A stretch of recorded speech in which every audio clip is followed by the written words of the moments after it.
The sound of boots on the stairs made Elira freeze where she stood. She had counted the steps 1,000 times before. 14 wooden stairs led up to the attic door, and she knew every creak, every uneven board, every place where the wood groaned louder than it should. Someone was climbing fast tonight, faster than usual, and that meant only one thing: Lady Calloway was angry again. Elira pressed her back against the cold stone wall and listened. The candle on her small table flickered, throwing shadows across the narrow room that had been her entire world for the past 3 years. A bed with a thin blanket, a chair with one broken leg, a window so small and so high that she had to stand on a stool just to see a slice of sky. This was her life now, hidden above the rest of the house, like something the family wished to forget.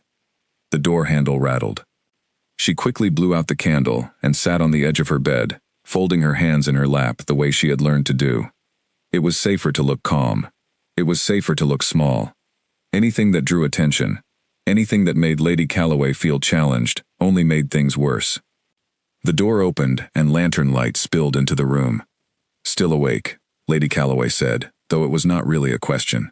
She stepped inside, her silk dress rustling against the rough floorboards, looking out of place in a room built for storage rather than for a person to live in. Her eyes moved over Elira the way they always did, searching for something to criticize. "I heard you singing again," Lady Calloway said, "earlier this evening." Elira's heart tightened. She had been careless. The old song had simply slipped out of her while she worked on a torn hem, a habit left over from when her mother used to hum it while braiding her hair. She had forgotten herself for a moment. That was the danger of forgetting, even for a moment, in this house. "I am sorry," Elira said quietly. "It will not happen again." "See that it does not." Lady Calloway's voice was sharp, but there was something else beneath it too, something colder and more calculating. "We have guests arriving tomorrow. A storm is moving in from the east, and travelers will need shelter. You are to stay exactly where you are. No candles after dark, no singing, no walking near the window where anyone below might catch a glimpse of you." "I understand," Elira said, though understanding and accepting were two very different things. Lady Calloway lingered a moment longer, studying her stepdaughter's face in the dim light, as if checking for signs of the beauty she worked so hard to bury. Even now, thin and pale from years without sunlight, Elira's features held something that could not be dimmed. Wide, clear eyes, a face shaped with a kind of natural grace that no amount of hiding could fully erase. It was this very thing that had sealed Elira's fate the moment her father passed away. 3 years, Lady Calloway murmured, almost to herself. 3 years, and still you look like that. She said it the way someone might speak about an unwanted stain that refused to fade. Then she turned, took the lantern with her, and left without another word, locking the door from the outside as she always did. Elira sat in the darkness for a long time, after the footsteps faded. She thought about her father sometimes, though the memories had grown thin and worn from being handled too often, like an old photograph touched again and again until the edges blurred. He had been a kind man, a landowner who believed in fairness, even when it cost him. He had married Lady Calloway 2 years after Elira's mother died, hoping to give his daughter a new family. Instead, he had given her a prison, though he never lived to see it built. When he died suddenly of a fever, everything changed within days. The will, which should have passed the estate and its income to Elira until she came of age, was somehow rewritten, or perhaps simply reinterpreted by lawyers loyal to Lady Calloway's coin. Elira, only 15 at the time, had been too grief-stricken and too powerless to fight back. By the time she understood what had happened, she had already been moved to the attic rooms, told it was for her own protection, while matters were settled. The matters were never settled. 3 years had passed, and the attic had simply become her life. Her stepsisters, Marian and Corinne, rarely spoke of her at all, as if she were a piece of furniture stored away and forgotten. Marian, the elder of the two, had inherited her mother's sharp tongue and sharper ambitions. Corinne was quieter, softer somehow, and there were times Elira caught her looking up toward the attic window with an expression that might have been guilt, though it never lasted long enough to become anything more. Only one person in the household still treated Elira with any real kindness. Nora, the housemaid who had served the family since before Elira's mother married into it, brought meals to the attic 3 times a day, and always found small ways to make the visits feel less like feeding a prisoner. A kind word, a flower tucked beside the bread. Once, an old book smuggled up beneath a folded cloth, its pages worn soft from years of being read by someone else first. It was Nora who had told Alira, in hushed whispers, that guests of great importance sometimes visited the estate, and that Lady Calloway always worked herself into a frenzy trying to impress them, hoping to marry off Marian or Corinne to someone wealthy enough to secure the family's future permanently. Alira had learned, over time, not to hope for anything when visitors came. Hope was a dangerous thing in a life like hers. It gave her something to lose. And yet, lying awake that night as thunder rolled somewhere far off in the hills, she found herself wondering, just for a moment, what kind of guest could be important enough to make Lady Calloway nervous enough to lock every door in the house. The storm arrived before dawn. Rain hammered against the narrow attic window, and wind screamed through gaps in the old roof timbers above her head. Alira had never minded storms. There was something honest about them, something that did not pretend to be calm when it was not. Unlike the house below her, which wore politeness like a mask over everything rotten underneath, she heard the commotion long before she understood its cause. Voices rising from the courtyard, the clatter of horses being led to shelter, doors slamming as servants rushed to prepare rooms that had not been used in months. Alira climbed onto her stool and pressed her face close to the small window, careful to stay in shadow the way she had been trained to do. Through the rain and the gray morning light, she saw them arrive. A carriage, finer than anything the estate itself could afford, pulled by 4 matched horses, now soaked and steaming in the cold air. Men in traveling coats hurried about, and at the center of it all stood a tall figure giving quiet, steady orders. Someone clearly used to being obeyed without needing to raise his voice. She could not see his face clearly from that distance, only the confident way he moved, the way the servants around him straightened without being told to. Whoever he was no ordinary traveler seeking shelter from a storm. Alira stepped down from the stool, her heart beating a little faster than she wanted to admit. She told herself it did not matter who the visitor was. Guests came and went. None of them ever knew she existed, and none of them ever would, because Lady Calloway made certain of that with the same care she gave to locking doors and drawing curtains. Still, as she sat back down on her narrow bed and listened to the storm outside and the muffled excitement echoing up through the floorboards from the rooms below, she felt something she had not felt in a long time. Curiosity.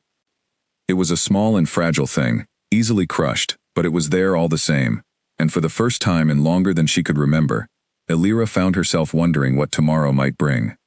Later that morning, Nora arrived with breakfast, her face flushed with the kind of excitement she usually tried to hide. She set the tray down and glanced toward the door before speaking, her voice dropping to barely more than a whisper. "You will not believe who has come to shelter here," she said. "It is the Duke himself, Duke Alaric Thornwood, returning from the Eastern campaigns." Lady Calloway nearly fainted when she heard his name announced at the gate. Alira looked up sharply. Even hidden away as she was, even cut off from the world in almost every way that mattered, she had heard whispers of that name before, carried up in fragments through servants' gossip over the years. A war hero. A man known not just for his battles but for a kind of fairness rarely found among men of his rank. A reputation for treating even the lowest servant with the same respect he gave to kings. Why would a man like that come here? Alira asked, more to herself than to Nora. The storm, most likely, Nora said, straightening the thin blanket at the foot of the bed out of habit. The roads east are impossible to travel in weather like this. He will likely stay only until it clears. She paused, then added quietly, almost as an afterthought. Lady Calloway has already ordered Marian and Corinne into their finest gowns. You would think the man arrived asking for a bride rather than simply escaping the rain. Alira allowed herself a small, tired smile at that, though it did not reach very deep. It was easy to picture the scene playing out below her, Marian and Corinne primped and polished and paraded before a stranger, while Lady Calloway hovered nearby like a merchant displaying her finest goods.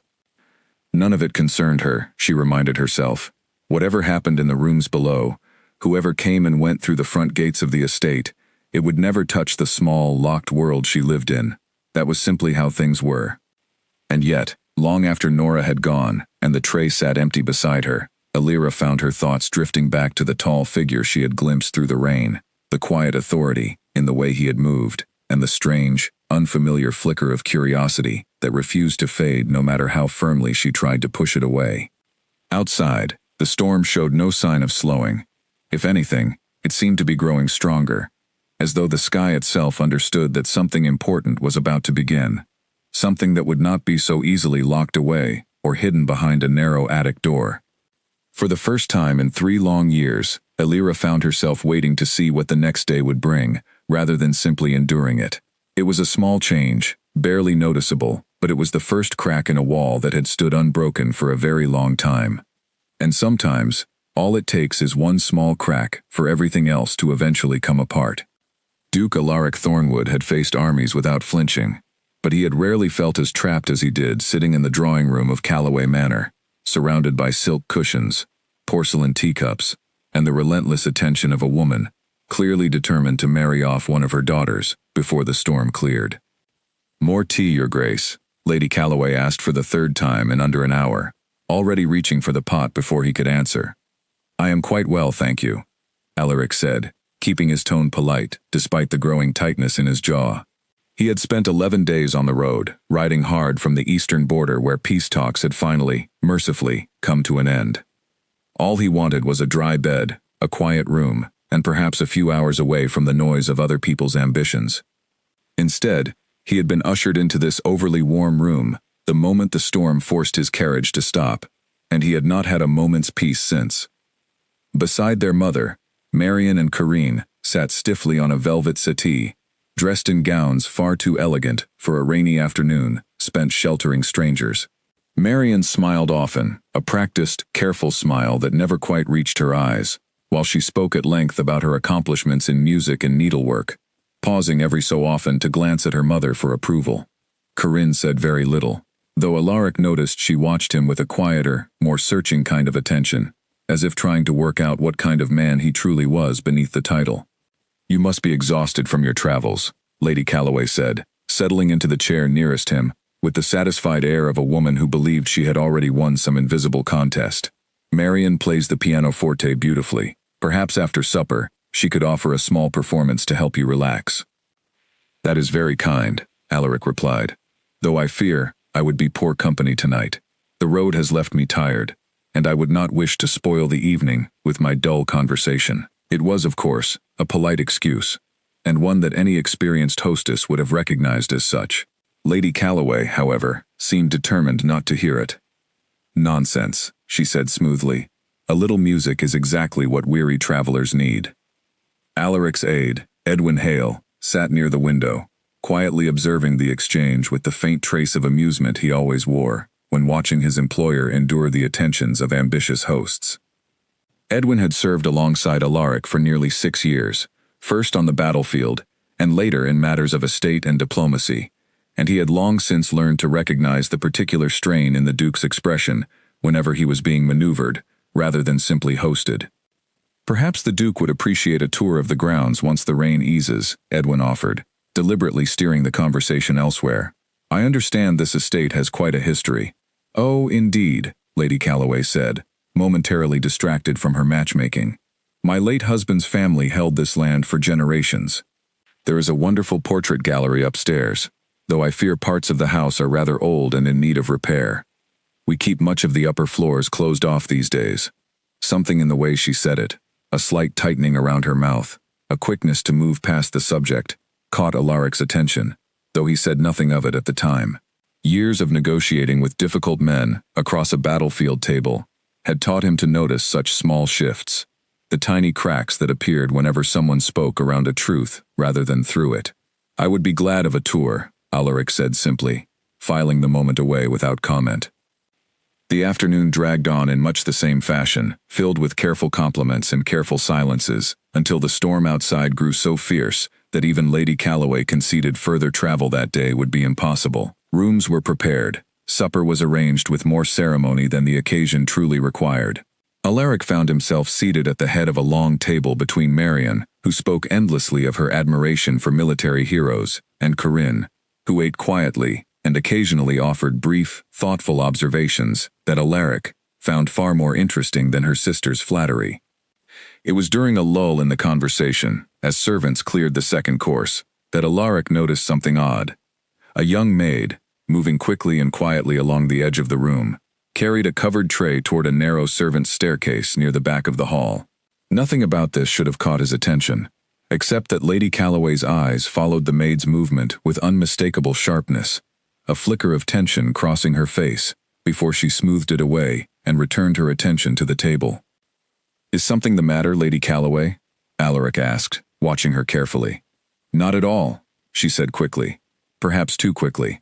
"Simply reminding myself of household matters. Running an estate leaves little room for rest, even during a storm." Alaric let the moment pass, though he found himself glancing toward the narrow staircase more than once throughout the remainder of the meal, curious despite himself about where it led, and why a simple food tray seemed to matter so much to a woman otherwise entirely focused on impressing her guest. After supper, as the household began to settle for the night and thunder continued to rumble somewhere beyond the walls, Alaric retired to the guest chambers prepared for him, a comfortable room on the second floor, overlooking the rain-soaked courtyard. Edwin joined him briefly to discuss travel plans for once the weather cleared, but soon left to see to his own rest, leaving Alaric alone with his thoughts and the steady sound of rain against the window pane. Sleep, however, did not come easily. Perhaps it was simply the strangeness of sleeping indoors after so many nights spent in army camps and roadside inns. Perhaps it was the lingering unease from Lady Calloway's carefully managed evening, the sense that something in this grand old house did not quite match the polished surface presented to him. Whatever the reason, Alaric lay awake long after the rest of the household had gone quiet, staring up at the shadowed ceiling and listening to the storm slowly begin to ease outside. It was somewhere near midnight, in that strange, hollow hour, when the world feels emptied of everything except silence and rain, that he first heard it. A voice, faint and distant, drifting through the walls of the old house like something carried on the wind itself. It was soft, barely more than a whisper of sound, yet unmistakably a voice, raised in song. The melody was simple and old-fashioned, the kind of tune a mother might once have sung to a child at bedtime, filled with a quiet sadness that seemed to settle into the very stones of the manor. Alaric sat up slowly, listening. The sound seemed to come from somewhere above him, filtering down through the ceiling in fragments too faint to make out any words clearly.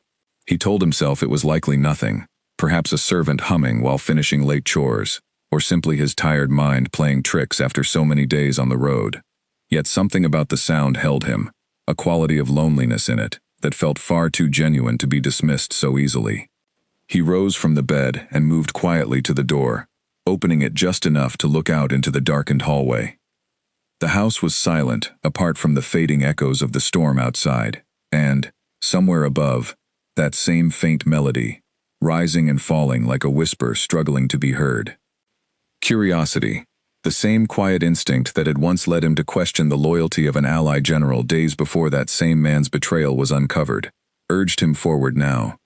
He stepped into the hallway, careful to keep his footsteps light against the old wooden floor, and began following the sound toward its source. The melody led him past the main staircase, past a long gallery lined with dark portraits of ancestors he did not recognize, and finally toward a narrow, unassuming door tucked into a shadowed corner of the corridor, a door so plain and unremarkable that it seemed almost designed to be overlooked. Behind it, he could just make out the faint outline of another staircase, narrower and steeper than the grand one he had descended from his own chamber, climbing upward into darkness. The singing had grown clearer now, close enough that he could almost make out the shape of the words, though the language of the song felt older than anything commonly sung in polite households. There was something achingly familiar about the melody, too, though Alaric could not place where he might have heard it before. He rested his hand against the narrow door, feeling the worn grain of old wood beneath his palm, and hesitated only a moment before easing it open. The staircase beyond was dark, lit only by the faintest suggestion of candlelight flickering somewhere far above. Cold air drifted down from the space beyond, carrying with it not just the fading echoes of that lonely song, but a feeling Alaric could not quite name, a sense that whatever waited at the top of those stairs had been hidden away far longer, and far more deliberately than any simple household matter would explain. He placed his foot on the first step, and the old wood groaned softly beneath his weight. the sound swallowed almost instantly by the surrounding silence of the sleeping house. Somewhere above him, the singing stopped. Elira's heart stopped the moment the singing died on her lips. Footsteps. Real, deliberate footsteps. Climbing the attic stairs, slow and careful. Nothing like the quick, familiar rhythm of Nora's visits, or the sharp, impatient stride of Lady Calloway. Someone else was coming. Someone who did not belong on these stairs at all, and the realization sent a jolt of pure fear through her chest. She blew out her candle at once, plunging the small room into darkness, and pressed herself against the far wall as though the shadows themselves might swallow her whole. Her mind raced through possibilities, none of them good. A guest, wandering lost through the house. A servant sent to check on some forgotten storeroom. Whoever it was, if they found her here, if word ever reached Lady Calloway that a stranger had seen her, seen the girl who was never supposed to exist, there was no telling what punishment might follow. The footsteps reached the top of the stairs and paused just outside her door. Elira held her breath. For a long moment, nothing happened. She could hear only the faint creak of old floorboards settling, and, somewhere beyond the small window, the last scattered patter of rain easing into silence. Then, slowly, the door handle turned, and a thin line of lantern light spilled into the room, cutting across the darkness like a blade. She had no time to hide, no time to think. Instinct alone made her move, slipping quickly behind the tall wooden wardrobe that stood crookedly in the far corner of the room. Its door long since broken from its hinges, and now used more for storage than anything else. Through the narrow gap between the wardrobe and the wall, she watched as the door opened fully, and a tall figure stepped inside. Even in the dim, uncertain light, she recognized him instantly. It was the man from the courtyard, the one whose confident presence had commanded an entire household of servants without a single raised word. The Duke, Alaric Thornwood himself, standing in the middle of her hidden world, looking around the small, sparse room with an expression that was not disgust, not curiosity in the cruel sense she had come to expect from strangers, but something closer to quiet, careful concern. He noticed the narrow bed with its thin blanket, the broken chair, the single candle, still faintly smoking from where it had just been extinguished. His gaze lingered on these details with the same careful attention Elira imagined he might once have used studying a battlefield, taking in every small sign that told a larger story. "Hello," he said softly, his voice pitched low, clearly aware that loud sound in this quiet house might draw unwanted attention. "I heard singing. I did not mean to intrude." Elira said nothing, pressing herself further into the shadows, though some part of her recognized how foolish it was to think she could remain hidden in a room this small for very long. "I know someone is here," Alaric continued, his tone gentle rather than demanding. "You need not be afraid of me. I only wish to know that you are well." Something in the quiet sincerity of his voice, so different from the careful cruelty she had grown used to, made her hesitate. Slowly, cautiously, she stepped out from behind the wardrobe, though she kept several careful steps of distance between them, ready to retreat again, at the first sign of danger. For a long moment, neither of them spoke. Alaric studied her openly, though not unkindly, and Elira found herself studying him in turn, searching his face for the calculation or cruelty she expected to find in anyone connected, even briefly, to this household. She found none. Instead, there was only a quiet, steady attentiveness, the look of a man genuinely trying to understand something, rather than simply passing judgment on it. "My name is Alaric," he said finally, breaking the silence. "I am a guest here, sheltering from the storm. May I ask your name?" She hesitated, weighing the risk of even this small exchange. "Elira," she said at last, her voice barely above a whisper, unused as it was to speaking with anyone beyond Nora's brief daily visits. "Elira," he repeated, as though testing the shape of it. "Why are you hidden away up here, Elira, in a room that looks fit for storing old furniture rather than housing a person?" The question, simple as it was, struck something deep and long buried within her, and for a moment she found herself unable to answer at all. It had been so long since anyone had asked her anything about her own life, so long since anyone outside this narrow room had treated her circumstances as something worth questioning rather than simply accepting. Before she could find the words to answer, however, the sound of another set of footsteps echoed faintly from somewhere below, quick and sharp against the wooden stairs. Alira's eyes widened with sudden alarm. You must go. She whispered urgently. Please. If she finds you here. She did not need to finish the sentence. Alaric, sensing the genuine fear in her voice, nodded once and stepped back toward the door, though his eyes lingered on her a moment longer, filled with questions he clearly had no intention of abandoning. I will find a way to speak with you properly, he said quietly, before slipping out into the darkened corridor and pulling the door closed behind him, just as the sound of approaching footsteps grew louder. Alira remained frozen in place, listening, as Alaric's footsteps retreated down the narrow staircase, passing whoever else had been climbing toward her room. She heard a brief, muffled exchange of voices below, too quiet to make out clearly, followed by silence. It was several long minutes before she trusted herself to breathe normally again, her heart still pounding from the sheer unexpectedness of what had just occurred. A stranger had seen her, had spoken to her, had looked at her not with disgust or pity, but with something that felt uncomfortably close to genuine concern. She sat on the edge of her narrow bed for a long time afterward, turning the strange encounter over in her mind, again and again, unable to shake the feeling that something important had just shifted, however slightly, in the careful, locked-away world she had built for herself out of necessity. Downstairs, meanwhile, Alaric made his way back toward his own chamber, with far more questions than he had carried up those narrow stairs. He had barely reached the main corridor when he encountered Nora, the young housemaid he had noticed earlier carrying the covered tray, hurrying along with a lantern of her own, clearly startled to find him wandering so far from the guest quarters at such a late hour. "Your Grace," she said quickly, dropping into an uncertain curtsy. "Forgive me. I did not expect anyone to be about at this hour, nor did I expect to find anyone living in the attic of this house," Alaric said carefully, watching her reaction closely. Nora's face paled visibly in the lantern light, confirming what Alaric had already begun to suspect. Whatever was happening in this house, whoever that young woman hidden away upstairs truly was, it was clearly something the household staff had been trained, or perhaps frightened, into keeping carefully hidden from outside eyes. "I cannot speak of it," Nora said, her voice dropping to barely more than a whisper, glancing nervously down the corridor, as though the very walls might carry word of this conversation back to her mistress. "Please, Your Grace, I beg you not to mention this to Lady Calloway.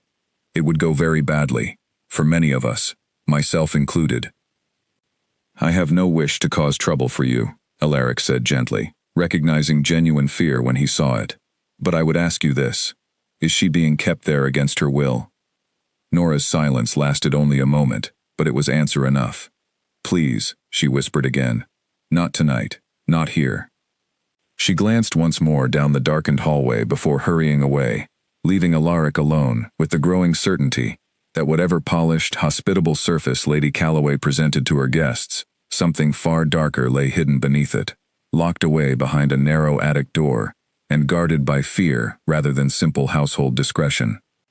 He returned to his own chamber, but found sleep entirely beyond his reach for the remainder of that night. Instead, he sat by the window, watching the last of the storm clouds break apart to reveal a scattering of stars, and turned over everything he had witnessed and heard, piecing together fragments of a story that Lady Calloway had worked very hard to keep buried. A young woman, clearly of some breeding given her manner of speech, hidden away in conditions no better than a storage room, a household staff too frightened to speak of her existence, a hostess who grew visibly tense at the mere mention of the upper floors. None of it fit the picture of simple eccentricity or old family scandal that Lady Calloway had implied over supper. By the time the first pale light of dawn began creeping over the horizon, Alaric had made a quiet decision. He would not simply travel on once the roads cleared, leaving whatever mystery he had stumbled upon behind him unresolved. He had spent years learning to recognize injustice hidden behind polite smiles and careful words, first on the battlefield and later in matters of court and estate. And every instinct he possessed told him he had found exactly that here, in this quiet, storm-soaked corner of the countryside. Whatever reason Lady Calloway had for locking a young woman away in her own attic, Alaric intended to uncover it, however long it might take, and however carefully he needed to move to do so without endangering the very people, servants and prisoner alike, who might suffer for his interference.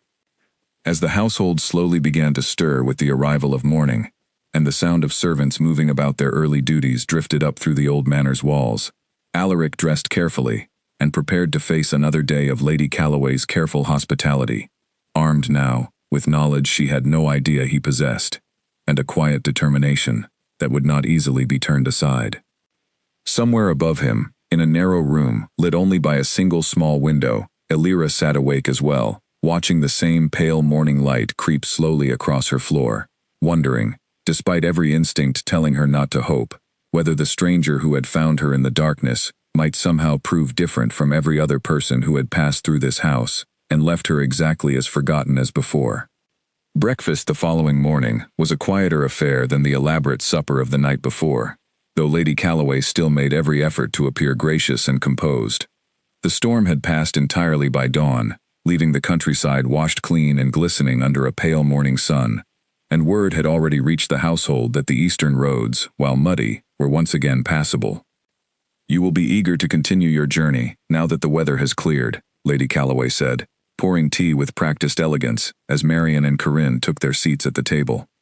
There was something hopeful in her voice, though whether she hoped he would stay longer to give her more time with her daughters, or leave quickly before he uncovered anything further, Alaric could not yet say for certain. "Perhaps," Alaric said carefully, deliberately vague, "though I find myself curious about this estate. It has a long history, you mentioned. I would very much like to see more of it before I depart, if that would not trouble you." A flicker of something crossed Lady Calloway's face, gone almost before it appeared, but Alaric had spent too many years reading the expressions of men across negotiating tables to miss it entirely. Wariness, carefully hidden beneath a polite smile. "Of course," she said smoothly, "though I fear much of the house is rather dull. Old portraits, empty rooms, nothing worth troubling a man of your accomplishments with." "I have always found old houses fascinating," Alaric replied, matching her polite tone with his own. "Every room tells something of the family who lived in it, does it not? Even the rooms kept closed away often hold the most interesting stories." He watched her closely as he said this, and though she recovered quickly, offering some light remark about the cost of maintaining old estates, he did not miss the brief tightening around her eyes, the almost imperceptible way her hand paused over her teacup, before continuing, as though nothing at all had happened. Marian, oblivious to the quiet tension passing between the two adults, launched into an enthusiastic description of a portrait gallery she was certain the Duke would find impressive, listing ancestors and their supposed accomplishments with the eager pride of someone hoping to prove her family's worth. Corinne, as usual, said little, though Alaric noticed her watching her mother with an expression that suggested she, too, had caught something unusual in the exchange, even if she did not fully understand its meaning. After breakfast, true to her word, Lady Calloway personally led Alaric on a tour of the manor's grand rooms, moving briskly through the portrait gallery, the library, and a series of formal sitting rooms, decorated in a style that had clearly been fashionable several decades earlier. She spoke at length about each room's history, her voice taking on the practiced cadence of someone who had given this particular tour many times before, always steering conversation carefully away from any mention of the upper floors or the narrow staircase Alaric had climbed the night before. "And this concludes the main portion of the house," Lady Calloway said finally, as they returned to the base of the grand staircase. "The upper floors, I am afraid, are largely closed off. Storage rooms, mostly, and quarters we no longer use. Hardly worth a gentleman's time." "I understand," Alaric said, though his tone carried a quiet edge that made Lady Calloway glance at him sharply. "Though I confess, last night I believe I heard someone in those very rooms you describe as unused. A voice, singing, if I am not mistaken." The silence that followed lasted only a heartbeat, but it was long enough to confirm everything Alaric had already suspected. "You must have been mistaken," Lady Calloway said, her voice carefully controlled, though a faint edge had crept into it now. "Old houses make strange sounds at night. Wind through the eaves, settling timber. I would not put much stock in what one hears while half asleep in an unfamiliar bed." "Perhaps," Alaric said, allowing the matter to drop for the moment, though his expression made it clear he did not fully believe her explanation. "Though I could have sworn it was a person's voice, and quite a lovely one at that." Lady Calloway's smile grew visibly strained. "You flatter old houses with too much imagination, Your Grace. Now, if you will excuse me, I have household matters requiring my attention. Please, make yourself entirely comfortable. Marion would be delighted to show you the gardens, once the ground has dried sufficiently. She departed quickly after that, moving with a stiffness in her posture that betrayed far more than her carefully composed words had managed to hide. Alaric watched her go, filing away every small detail of the exchange, before turning to find Edwin waiting nearby, having observed the tail end of the conversation from a respectful distance. "You suspect something," Edwin said quietly, once Lady Calloway was safely out of earshot. "I know something," Alaric corrected. "There is a young woman locked away in the attic of this house, kept in conditions no better than a servant's storage closet, and an entire household too frightened to speak of her existence. I spoke with her myself last night." Edwin's eyebrows rose slightly, though years of service alongside Alaric had taught him not to be easily surprised. A relative, perhaps, some family scandal being quietly managed. "Perhaps," Alaric said. "Though whatever the reason, no explanation justifies keeping a person confined like that, hidden away, and denied even the most basic comforts. I intend to learn the truth of it before I leave this place, whatever effort that requires." "And how do you propose to do that?" Edwin asked, "without alerting our hostess to exactly how much you already suspect?" Alaric considered the question carefully. He had faced more dangerous adversaries than a scheming widow protecting her household secrets, but he understood well enough that direct confrontation, without proof, would accomplish little beyond warning Lady Calloway to hide her secret more carefully, or worse, to move against the young woman entirely before any true help could arrive. "We move carefully," Alaric said finally. "You will make discreet inquiries, Edwin. Speak with the local magistrate, if such a position exists nearby. Learn what you can of this family's history, particularly regarding the late Lord Calloway and the terms of his will. I suspect the truth of this matter lies buried in old legal papers rather than simple household eccentricity." "And in the meantime?" "In the meantime," Alaric said, glancing briefly toward the upper floors of the house, "I intend to remain a guest here a while longer, storm or no storm, until I understand exactly what is happening within these walls, and exactly what it will take to set it right." Edwin nodded, recognizing the familiar determination in his employer's voice, the same quiet, unshakable resolve he had witnessed countless times before, on battlefields and in negotiating chambers alike.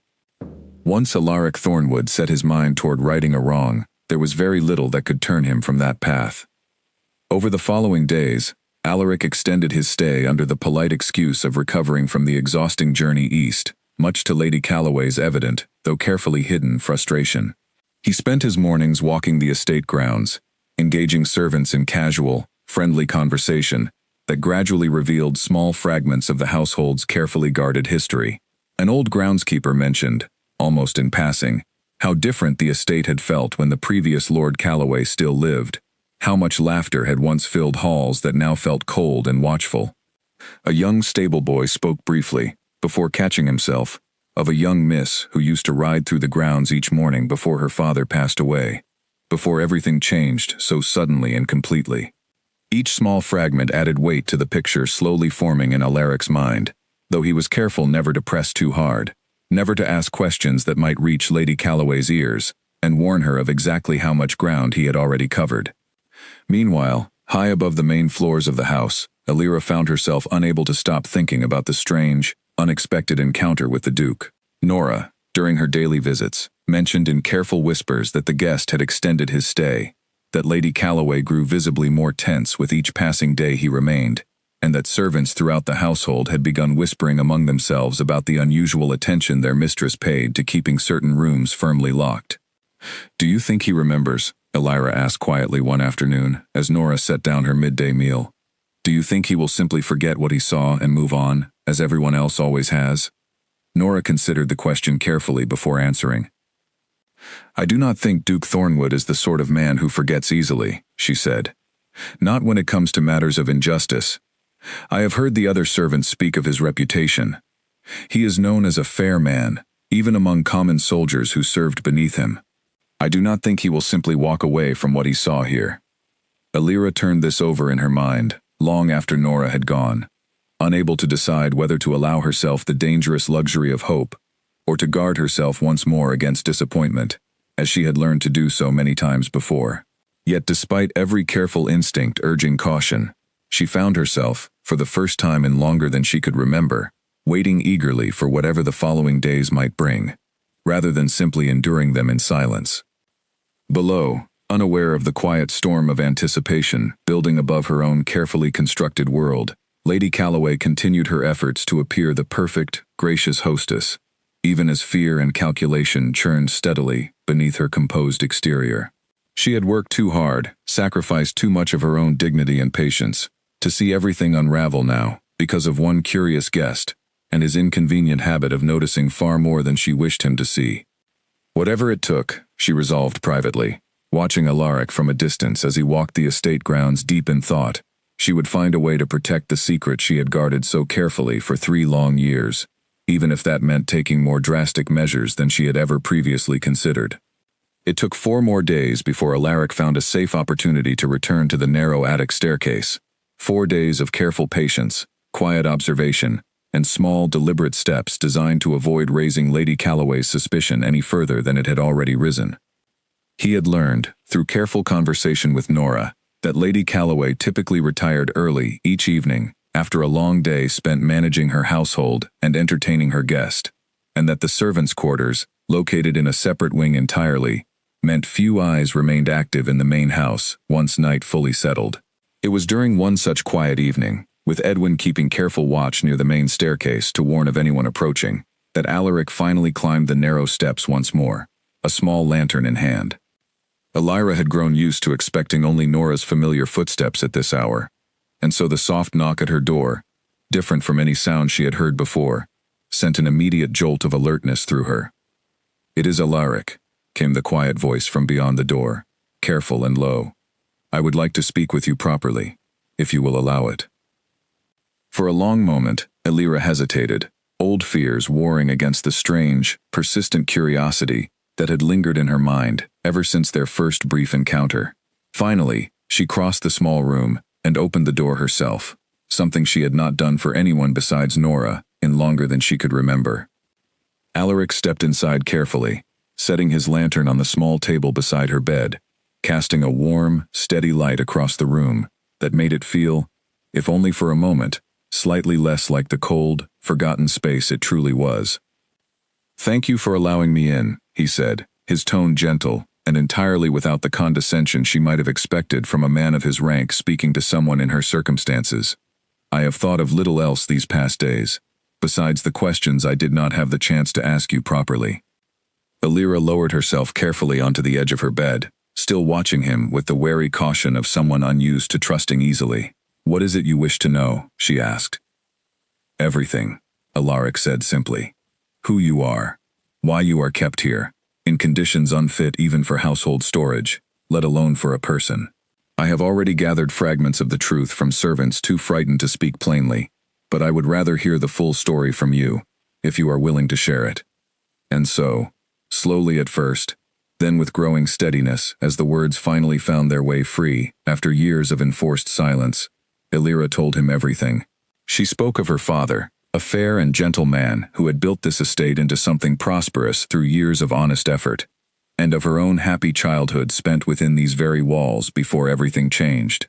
She spoke of her mother's early death and her father's later marriage to Lady Calloway, a match made with hope rather than any deep affection, though her father had always tried his best to bring the two families together as one. She spoke, with a voice that grew steadier the longer she continued, of her father's sudden fever, the shock of his death, and the strange, rapid changes that followed almost immediately afterward.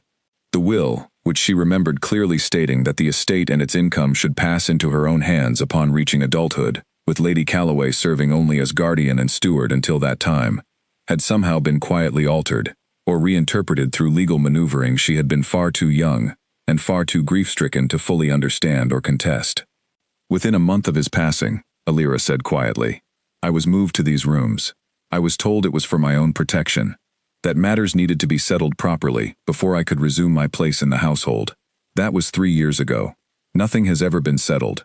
I have simply been left here, forgotten, while she controls everything my father built, everything that should rightfully belong to me." Alaric listened to every word without interruption, his expression growing steadily harder with quiet, controlled anger, though he was careful never to direct that anger toward Alira herself. When she finally finished speaking, the small room fell into a long, heavy silence, broken only by the faint sound of wind moving softly outside the narrow window. "This is not simple family eccentricity," Alaric said finally, his voice low but firm. "This is theft, plain and clear, dressed up in polite excuses to disguise it. Your inheritance has been stolen from you, and you yourself have been imprisoned to prevent you from ever contesting it." "I know," Alira said softly. "I have known for a very long time. But knowing changes little when you have no voice, no power, and no one willing to listen." "You have a voice now," Alaric said, meeting her eyes steadily. "And you have someone willing to listen, and more than that, someone with the means and the will to act on what he hears." Something in the quiet certainty of his words struck Alira deeply, stirring emotions she had worked hard to bury over 3 long years of careful, guarded survival. She had trained herself so thoroughly not to hope, not to trust, that the sudden, unexpected kindness of this stranger felt almost overwhelming. "Why?" she asked finally, her voice barely above a whisper. "Why would you concern yourself with my troubles? You are a guest here, nothing more. You could simply continue your journey, and forget everything you have seen, as everyone else who has passed through this house has always done." Alaric considered the question carefully before answering. "I have spent much of my life on battlefields," he said slowly, "watching good men suffer under the cruelty and greed of those who held power over them. I made a promise to myself long ago that if I ever found myself in a position to prevent such suffering, rather than simply witness it, I would do everything within my power to act. I cannot simply walk away from what I have learned here, Alira. It would go against everything I believe myself to be."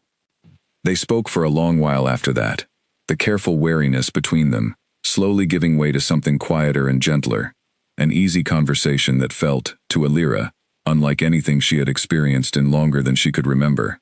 Alaric asked about her father, about the childhood she had known before everything changed, and listened with genuine interest, as she described small, treasured memories she had rarely allowed herself to revisit. In turn, he spoke of his own experiences, of battles fought and lessons learned, of the quiet loneliness that sometimes came with holding power and responsibility over so many lives. It was, Alira realized with some surprise, the first truly easy conversation she had shared with anyone since her father's death. The first time in years she had felt like a person being genuinely seen and heard, rather than simply managed or hidden away.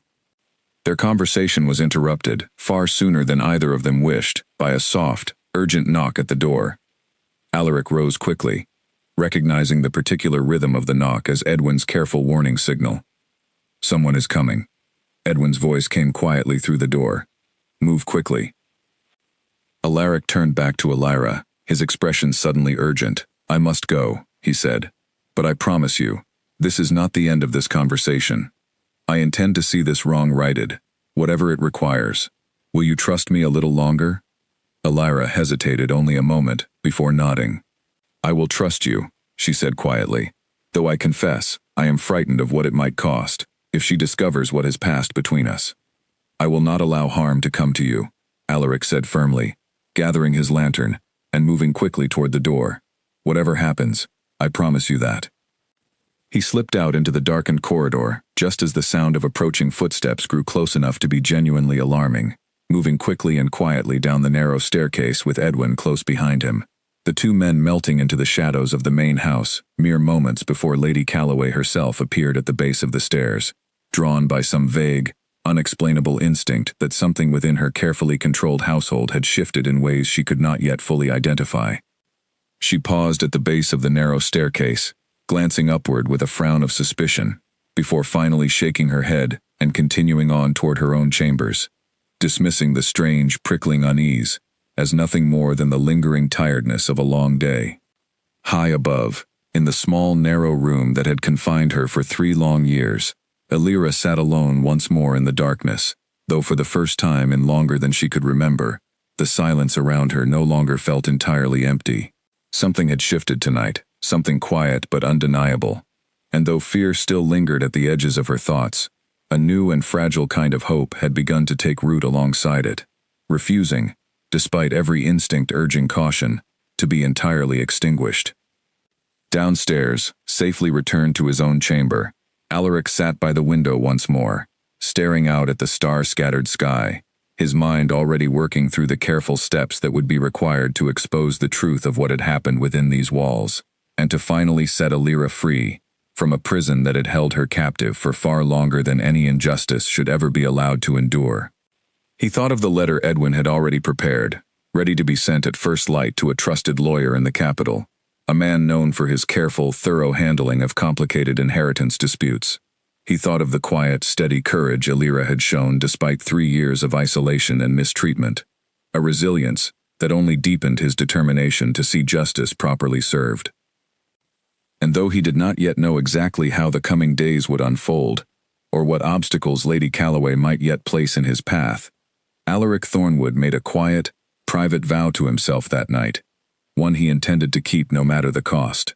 He would not leave this estate, would not continue on toward whatever business awaited him elsewhere, until Alira was finally free, and until the truth long buried within these walls was brought fully and completely into the light. The letter Edwin dispatched at first light reached the capital within 3 days, carried by a rider chosen specifically for his speed and discretion. It was addressed to a man named Mr. Whitfield, a lawyer known throughout the region for his sharp mind and his refusal to be swayed by wealth or reputation, when the law itself pointed clearly in another direction. Alaric had crossed paths with Whitfield years earlier during a dispute over veteran pensions, and had come away deeply impressed by the man's quiet, unshakable integrity. While they waited for a response, Alaric continued his careful balancing act within the household, maintaining polite conversation with Lady Calloway and her daughters during the day, while using every available quiet moment to gather further fragments of information from servants who, sensing a shift in the household's usual fearful silence, grew slowly more willing to speak. It was Corinne, surprisingly, who provided one of the most telling pieces of the puzzle. Alaric found her one afternoon sitting alone in the estate's small library, a book resting unopened in her lap as she stared absently out toward the gardens. "You seem troubled," Alaric observed gently, taking a seat nearby. Corinne glanced up, startled from her thoughts, before offering a small, uncertain smile. "I did not expect anyone to notice," she said quietly. "My mother rarely does." "What troubles you?" Alaric asked, keeping his tone light and unthreatening. Corinne hesitated for a long moment before answering, her fingers tracing absent patterns along the edge of her book. "There was a girl," she said finally, so quietly Alaric had to lean forward slightly to hear her clearly. "Alira, my father's daughter, before he married my mother. We were close once, when we were younger, before everything changed. I still think of her sometimes, though I am rarely permitted to speak of her, and never permitted to see her." "Do you know why she is kept as she is?" Alaric asked carefully. Corinne's eyes filled with a mixture of guilt and old sorrow. "My mother says it is for the family's protection. That Alira's presence would cause complications with the estate, with our own prospects for marriage. I do not fully understand the details, only that my father's will was somehow changed after his death, and that my mother has controlled everything since." She paused, glancing nervously toward the library door, before continuing in an even quieter voice. "I have always known it was wrong, what has been done to her. I have simply been too frightened to say so, or to act against my own mother." "You are not entirely without power in this matter," Alaric said gently. "Sometimes, simply telling the truth to someone willing to act on it is enough to begin setting things right." Corinne studied him carefully for a long moment, as though weighing the risk of trust against years of careful, fearful silence. "What will happen to my mother," she asked finally, "if the truth comes fully to light?" "That depends entirely on what the law determines," Alaric said honestly. "I cannot promise you an outcome free of consequence for her. What I can promise is that Alira will finally be free, and that whatever happens afterward will be determined fairly, according to proper legal process, rather than continued deception." Corinne nodded slowly, though sorrow remained etched clearly across her features. "I will tell you what I know," she said finally, "though I ask that my part in this remain quiet for as long as possible. I am not yet brave enough to face my mother's anger directly." Over the following hour, Corinne shared everything she remembered from those difficult early days following her stepfather's death, details that, combined with Edwin's careful inquiries, and the fragments gathered from various servants, began painting an increasingly clear and damning picture of exactly how thoroughly Lady Calloway had manipulated the situation to her own advantage. Meanwhile, unaware of the quiet investigation steadily building against her, Lady Calloway had begun noticing changes in her household that troubled her deeply. Servants who once avoided her gaze now occasionally met it with something closer to quiet defiance. Corinne seemed increasingly withdrawn and thoughtful, spending long hours alone rather than participating eagerly in her mother's continued efforts to secure the Duke's favor. And Alaric himself, despite his continued polite manner, carried an unmistakable air of quiet, purposeful patience that suggested he was waiting for something specific to unfold, rather than simply enjoying an extended, leisurely visit. Her suspicions finally crystallized into genuine alarm one evening when Nora, hurrying to deliver Elira's evening meal, was intercepted unexpectedly by Lady Calloway herself in the main hallway. "Where are you going with that tray?" Lady Calloway demanded sharply, her eyes narrowing with sudden suspicion. "To the attic, my lady. As always," Nora replied, though her voice trembled slightly under the intensity of her mistress's gaze. Lady Calloway studied the young maid carefully for a long, tense moment before speaking again, her voice dropping to something colder and more calculating. "Has anyone else been visiting those rooms recently? Answer me honestly, Nora, or you will find yourself dismissed from this household without reference." Nora's face paled visibly, and though she tried desperately to maintain a composed expression, years of fear and careful obedience finally cracked under the direct threat to her livelihood. "The Duke," she whispered finally, unable to meet her mistress's eyes. "He found her some nights ago. I do not know all of what has passed between them since, only that he has returned more than once." The color drained entirely from Lady Calloway's face, quickly replaced by a rising, furious panic.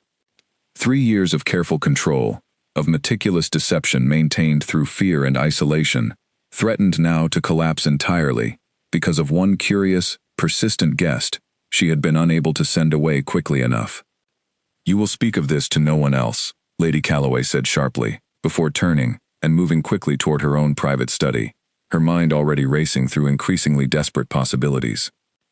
By the time Alaric sought her out later that same evening, having grown suspicious himself at the sudden tension radiating through the household staff, Lady Calloway had already composed herself into a mask of icy, controlled anger, though the fear beneath it remained plainly visible to anyone looking closely enough. "I understand you have been visiting rooms within my household that do not concern you, Your Grace," she said coldly, the moment he entered her study, dispensing entirely with the polite pretense she had maintained throughout his stay. "I have been visiting a young woman who has been unlawfully imprisoned within your household for the past 3 years, Alaric replied evenly, matching her cold tone with quiet, unwavering firmness of his own. "A young woman who, by all accounts I have gathered, is the rightful heir to this very estate." Lady Calloway's composure cracked slightly at the directness of his accusation, though she quickly recovered, drawing herself up with the practiced dignity of someone accustomed to controlling difficult situations through sheer force of will. "You understand nothing of this family's private affairs," she said sharply. "Elira's confinement is a matter of necessity, arrangements made for reasons that do not concern outside guests, however elevated their rank might be." "I understand a great deal more than you might wish," Alaric replied. "I know that your late husband's will originally named Elira as rightful heir to this estate, with yourself serving only as guardian until she reached adulthood.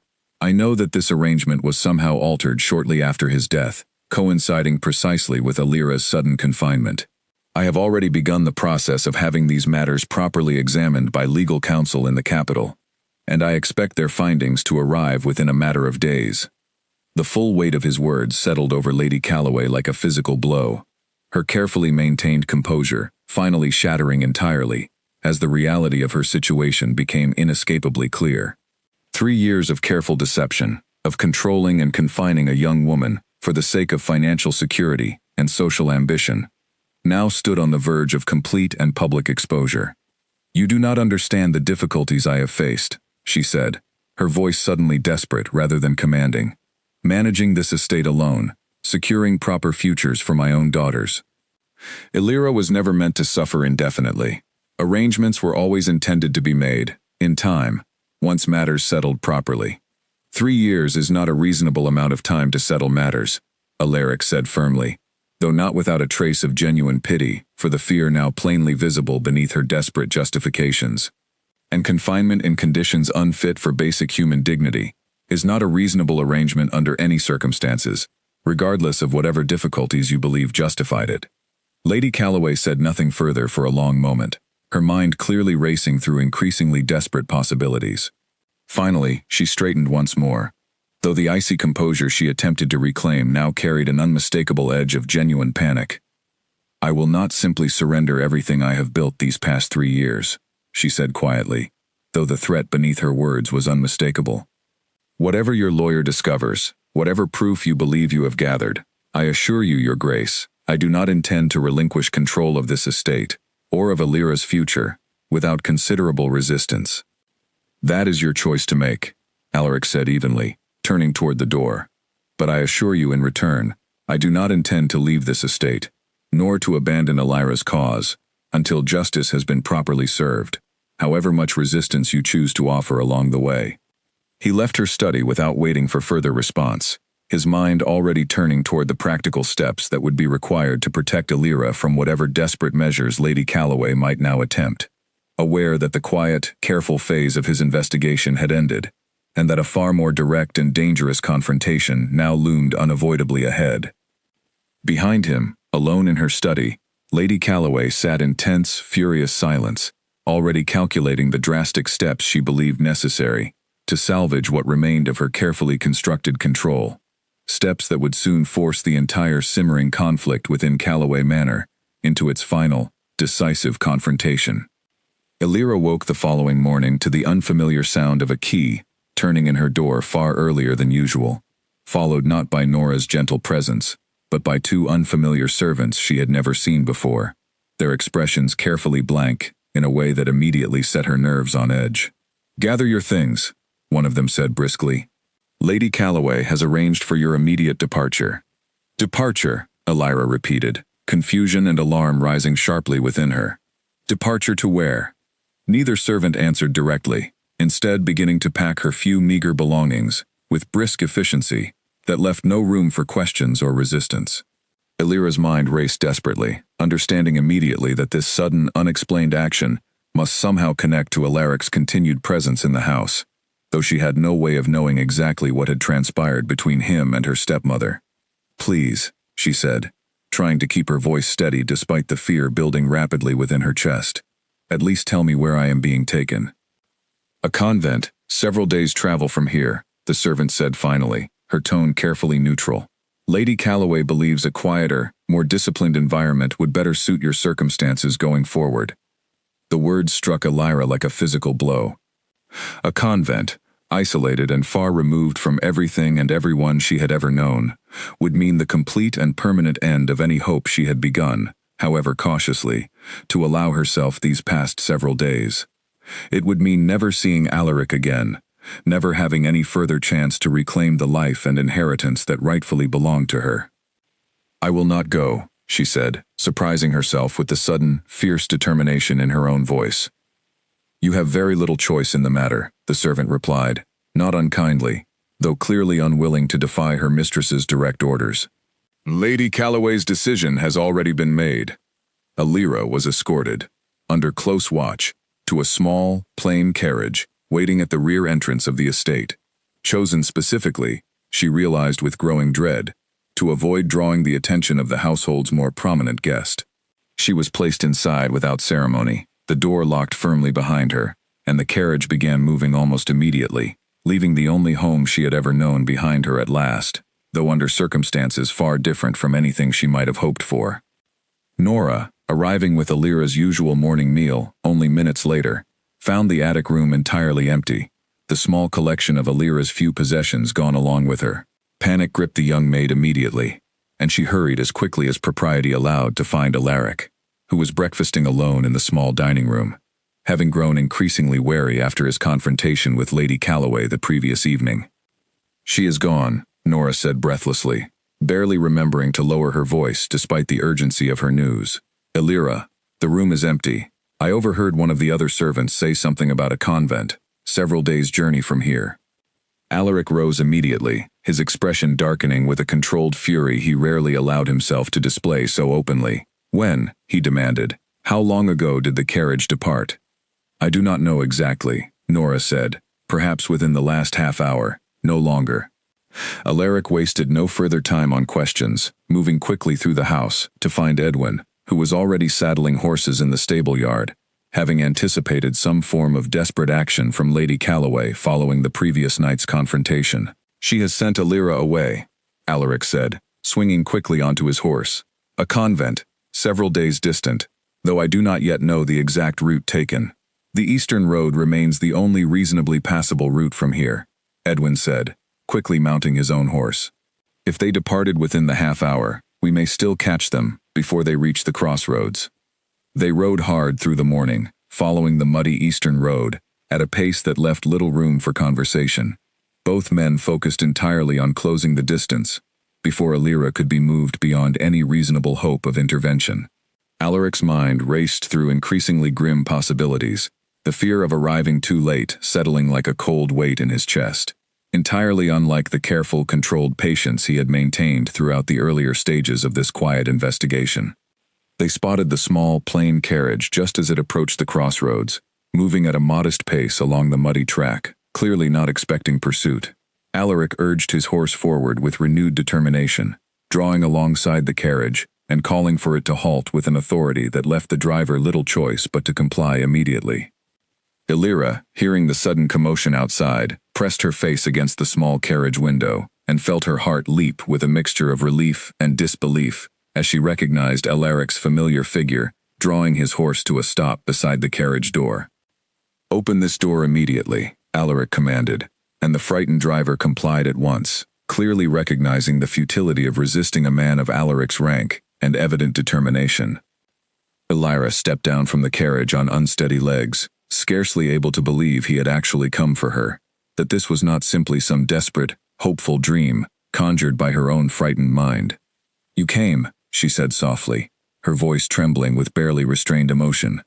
"I told you I would not allow harm to come to you," Alaric said firmly, his relief at finding her unharmed evident in the sudden softening of his otherwise controlled expression. "I intend to keep that promise, whatever it requires." They returned to Calloway Manor together, Alira riding this time not locked away inside a plain, unmarked carriage, skeeted openly before Alaric on his own horse. A small but significant act of defiance against everything Lady Calloway had worked so carefully to hide these past 3 years. Their return caused an immediate stir throughout the household, servants pausing in their duties to watch with undisguised astonishment as the young woman they had all known only as a carefully guarded secret rode openly through the estate's main gates for the first time in years. Word of their return reached Lady Calloway almost immediately, and she emerged onto the front steps of the manor, with an expression of barely controlled fury and rising panic. "You had absolutely no right to interfere in this family's private arrangements," she said sharply, as Alaric helped Alira down from his horse. "I had every right," Alaric replied, his voice carrying clearly across the courtyard, deliberately loud enough for the gathering servants and several curious neighbors who had arrived earlier that morning for a planned social visit to hear plainly. "This young woman is the rightful heir to this estate, unlawfully confined and denied her inheritance for the past 3 years through deliberate deception.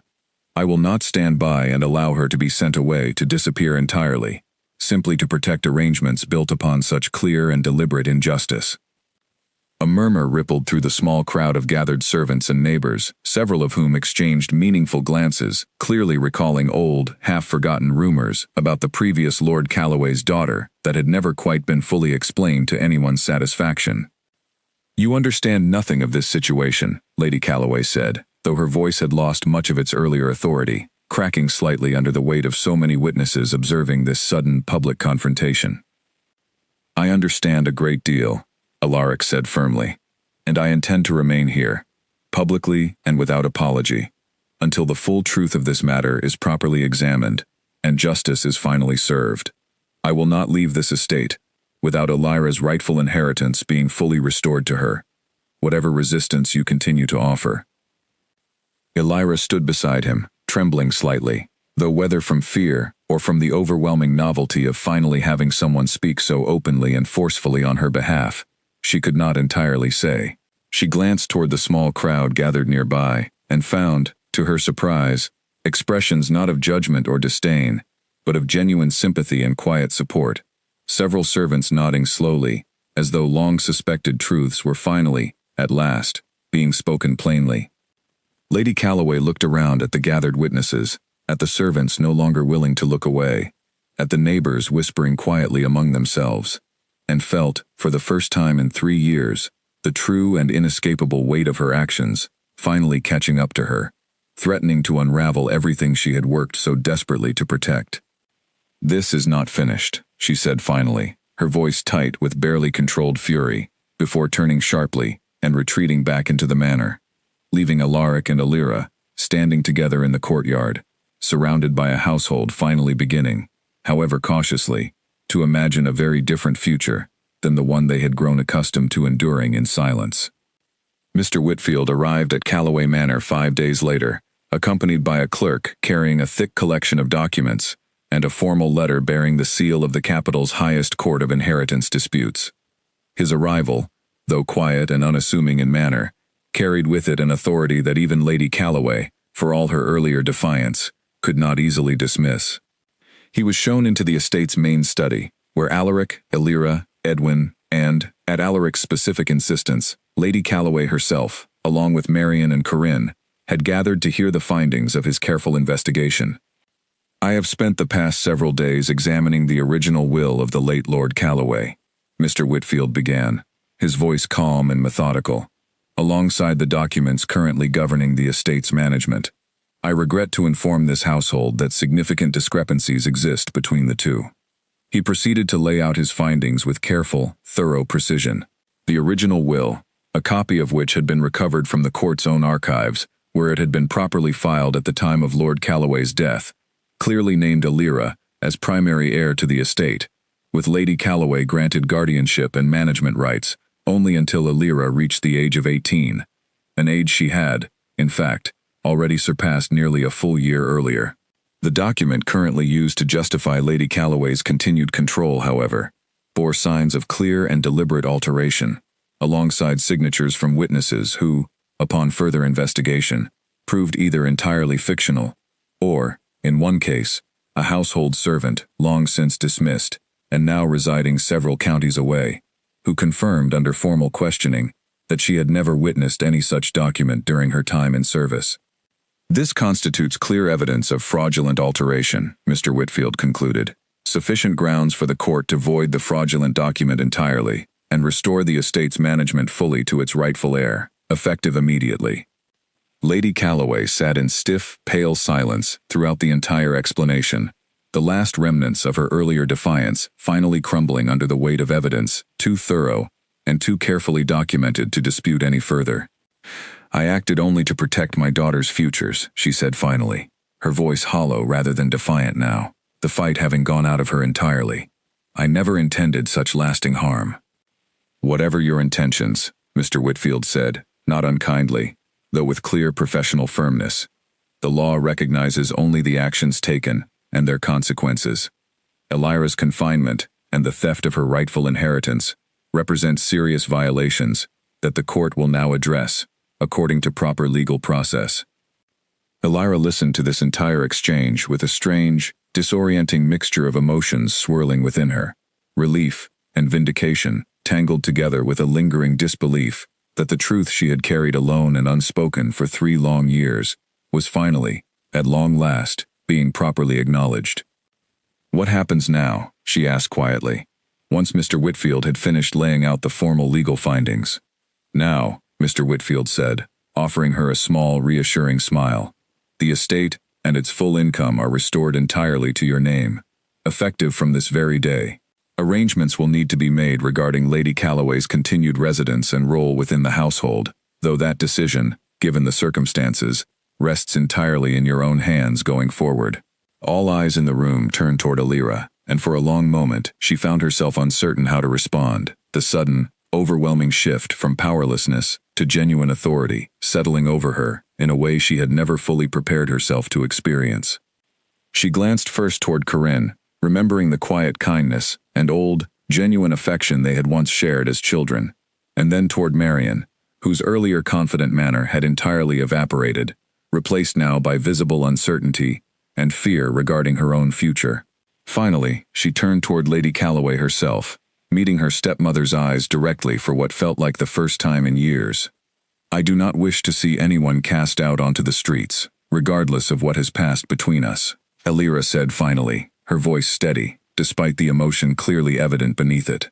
"But I will not continue living under the same roof as someone who kept me locked away and hidden for 3 years, treating me as though I were something shameful to be concealed, rather than a person deserving basic dignity and respect." She proposed, after some careful consideration, that Lady Calloway and her daughters be granted a modest, separate residence on the estate's outer grounds, along with a reasonable, fixed allowance sufficient for a comfortable, though considerably more modest, life than they had previously enjoyed at Elira's own expense.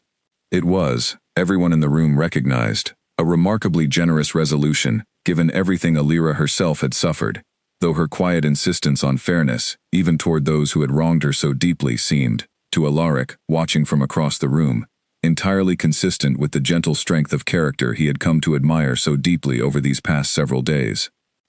Lady Calloway accepted the arrangement with quiet, subdued gratitude, the earlier fire of her defiance finally extinguished entirely, replaced now by a chastened understanding of exactly how thoroughly her actions had finally caught up with her.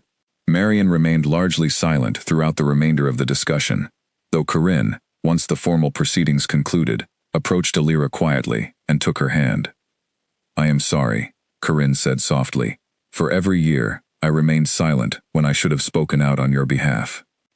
"You spoke, in the end, when it mattered most," Elira said gently, remembering the crucial information Corinne had shared with Alaric. "That is more than many others managed in 3 long years."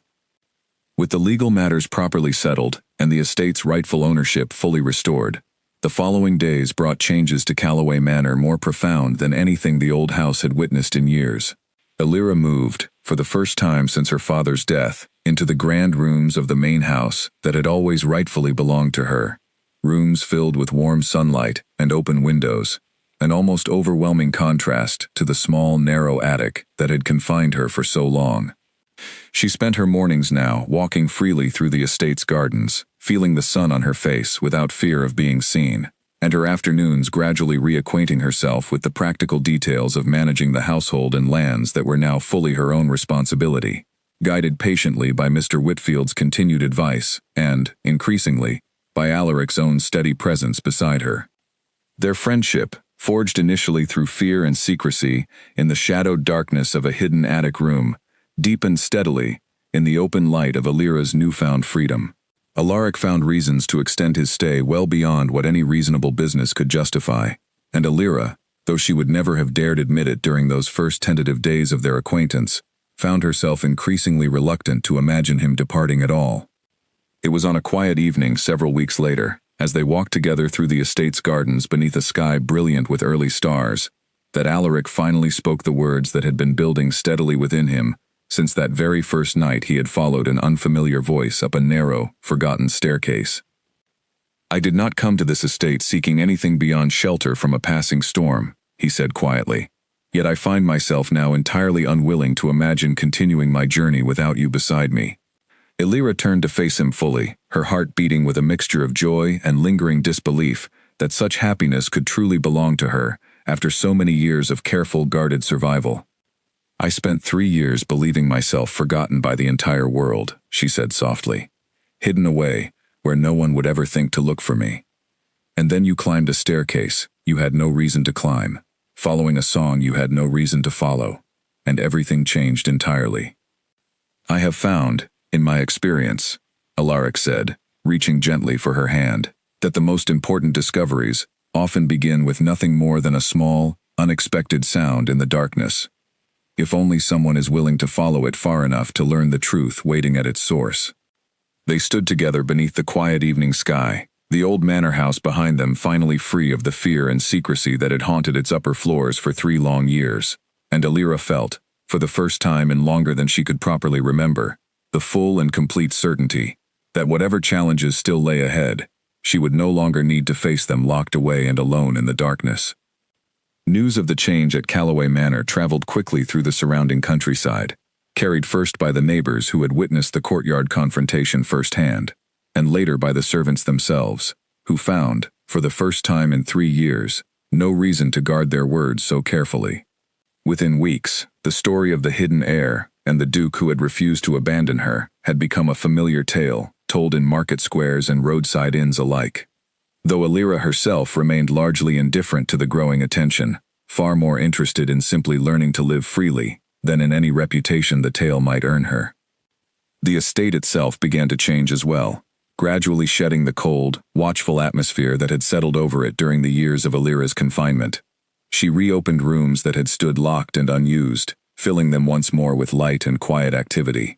She invited old family friends of her father's, people who had once visited often before his death but had drifted away entirely during her years of isolation, to return and rebuild connections long neglected. Slowly, gradually, the manor began to feel once again like the warm, welcoming home she remembered from her earliest childhood, rather than the cold, careful prison it had become in the years between. Nora, whose quiet loyalty and small acts of kindness had helped sustain Alira through the darkest years of her confinement, was offered a position of far greater responsibility within the household, one that came with genuine respect and fair compensation, rather than the fearful, careful service she had previously been forced to provide. She accepted with tears of genuine gratitude and remained one of Alira's most trusted companions in the years that followed. Corinne, too, found her place gradually within this new arrangement, visiting often from the modest residence she now shared with her mother and sister on the estate's outer grounds. The old childhood friendship she and Alira had once shared slowly rebuilt itself, imperfect and cautious at first, but genuine all the same, strengthened rather than diminished by the honesty that had finally been allowed to exist between them. Marian, though she struggled longer to accept the loss of the privileged position she had once expected to inherit, gradually found her own quieter contentment in the more modest life now available to her, eventually marrying a local merchant who valued her company far more than her mother's earlier ambitions had ever anticipated. Lady Calloway herself lived out her remaining years in the modest residence Alira had arranged for her, a quiet, considerably humbled existence, far removed from the commanding authority she had once wielded so carelessly.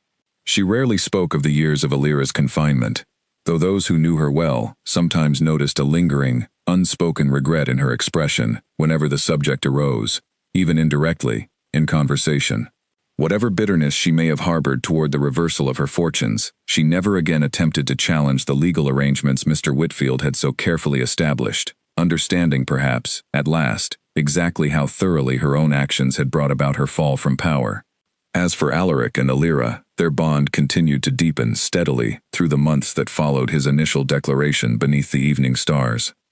He remained at the estate far longer than any reasonable business could have justified, eventually admitting openly, with the same quiet directness that had first drawn Alira's trust in the darkness of her narrow attic room, that he had no intention of returning to his own distant estates without her beside him. Their eventual marriage, held the following spring, in the very gardens where Alira had first tasted true freedom after 3 long years of confinement, was a quiet, joyful affair, attended by the household staff who had witnessed her long suffering and eventual liberation, by neighbors who had watched the dramatic events unfold with growing sympathy, and by Corinne, who stood proudly beside her old friend as she finally claimed the happiness that had been so unjustly denied her for so long. Alira chose, in the years that followed, to divide her time between the estate she had reclaimed and the responsibilities that came with her new life alongside Alaric, though she never allowed herself to forget the lessons learned during her years of confinement. She became known throughout the region not simply as the Duke's wife, but as a woman of remarkable compassion and fairness in her own right. Someone who used her renewed position and wealth to quietly support other families facing similar injustices, funding legal assistance for those without the means to challenge fraudulent inheritance claims of their own, and establishing a small but steadily growing charitable trust dedicated to protecting the rights of those left vulnerable by unscrupulous guardians and relatives.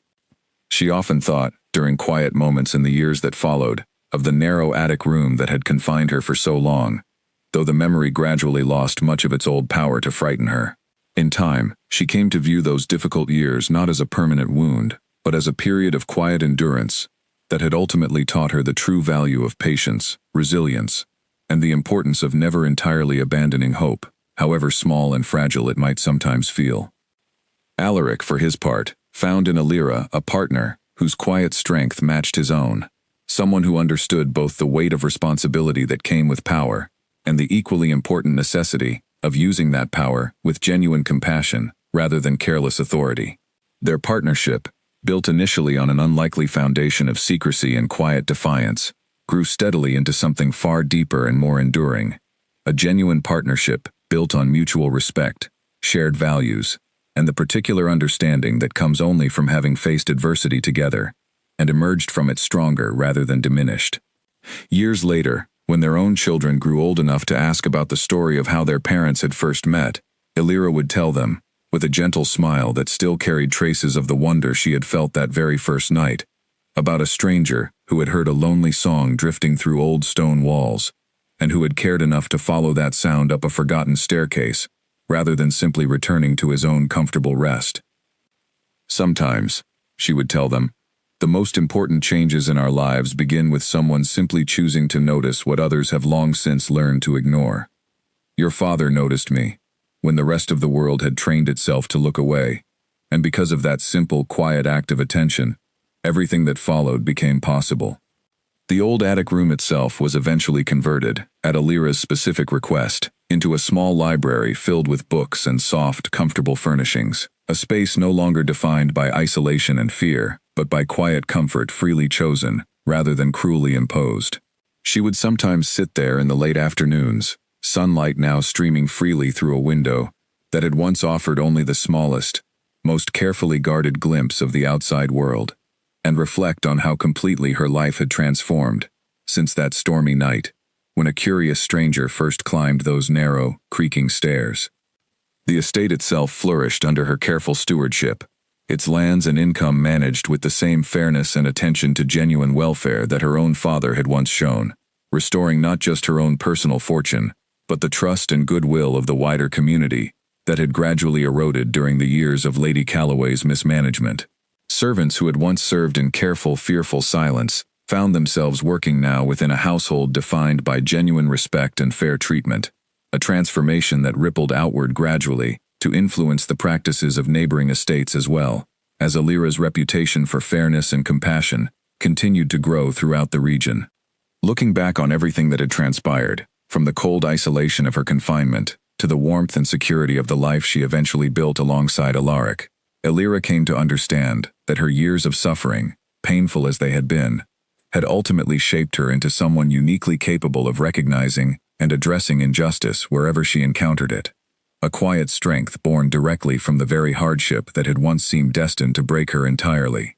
And though the story of her confinement and eventual liberation would be told and retold many times throughout the surrounding countryside in the years that followed, growing gradually more embellished with each retelling, Alira herself always remembered it most simply and most truthfully as the story of a single small crack that had finally allowed light to reach a place that had been kept in darkness for far too long, and of the quiet, persistent courage it had taken, both from herself and from the unexpected stranger who refused to look away, to finally allow that light to fully and permanently take hold.